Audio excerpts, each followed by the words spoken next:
இன்றைய நாளிலே மார்ச் 31ஆம் தேதி இந்த காலை நேரத்துக்காக கர்த்தரை ஸ்தோத்திரிக்கிறேன்.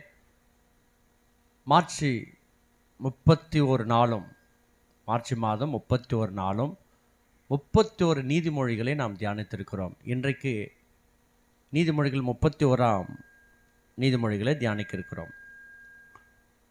1ஆம் வசனத்திலிருந்து 9ஆம் வசனம் வரைக்கும் ஒரு தாய் தன் மகனுக்கு சொல்லிய உபதேசம். ஒரு தாய் லேமுவேல் என்கின்ற ஒரு ராஜாவுக்கு, அவருடைய மகன் ஒரு ராஜா, அந்த மகனுக்கு ஒரு அட்வைஸ் பண்ணுறாங்க, ஒரு புத்திமதி சொல்கிறாங்க. என்னன்னு பார்க்கலாமா? 10ஆம் வசனத்திலிருந்து. குணசாலியான ஸ்திரீயை கண்டுபிடிப்பவன் யார்? அவளுடைய விலை முத்துக்களை பார்க்கிலும் உயர்ந்தது. 15ஆம் வசனம். இருட்டோடு எழுந்துகிறாள். எனக்கு பெண்கள் இருட்டோடு எழுந்துக்கிறாங்களா? ஆமாம், அவங்க எழுந்துக்கிறது 8 மணி ஆயிடுது. அப்போ பிள்ளைங்களுக்கு எங்கே சமைப்பாங்க? எங்கே கணவருக்கு சமைப்பாங்க? என் மகனை ஸ்கூலுக்கு கூட்டிட்டு போகும்போது வழியில் அந்த ரோட்டு ஓரத்தில் டிஃபன் கடை இருக்கும். நிறைய பெண்கள் அந்த பிள்ளைகளுக்கு இட்லி, அந்த ரோட்டு கடையில் இட்லி வாங்கி டிஃபன் பாக்ஸில் கட்டி அனுப்புகிறாங்க.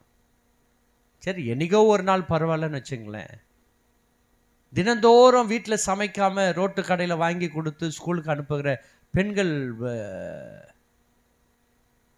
எவ்வளோ சோம்பேறியான பெண்களாக இருக்கிறாங்களே. சமைச்சு சாப்பிட முடியல. அப்போ இப்படிப்பட்ட பெண்கள் இருக்க தான் செய்கிறாங்க. ஆனால் நீங்கள் அப்படி அல்ல. குணசாலியான ஸ்திரீ, இருட்டோடு கூட எழுந்திருக்கிற ஒரு பெண், அந்த வீட்டில் அவங்க சுறுசுறுப்பாக, வறுமை இருக்காது, அந்த வீட்டில் ஆசீர்வாதம் இருக்கும்.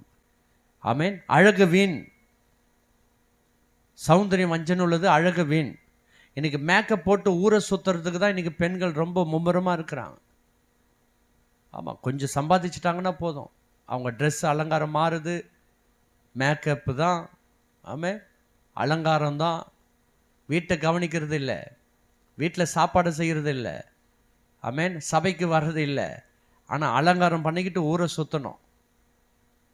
நிறைய பெண்கள் குடும்பத்தோடு கூட சபைக்கு வர்றது இல்லை, ஆனால் குடும்பத்தோடு பீச்சுக்கு போகிறது, குடும்பத்தோடு திருமணத்துக்கு போகிறது, குடும்பத்தோடு சொந்தக்கார வீட்டுக்கு போகிறது, இதெல்லாம் ஏற்பாடு பண்ணி கலப்புறதுக்கெல்லாம் நல்ல அதில் கரெக்டாக இருக்கிறாங்க. ஆனால் சபைக்கு வர்றது, குடும்பத்தை ஒழுங்குபடுறது, குடும்ப ஜபம் நடத்துறது, இதில் கோட்டை விட்டுறாங்க. பிள்ளைகள் இடறிடும், கணவன்மார்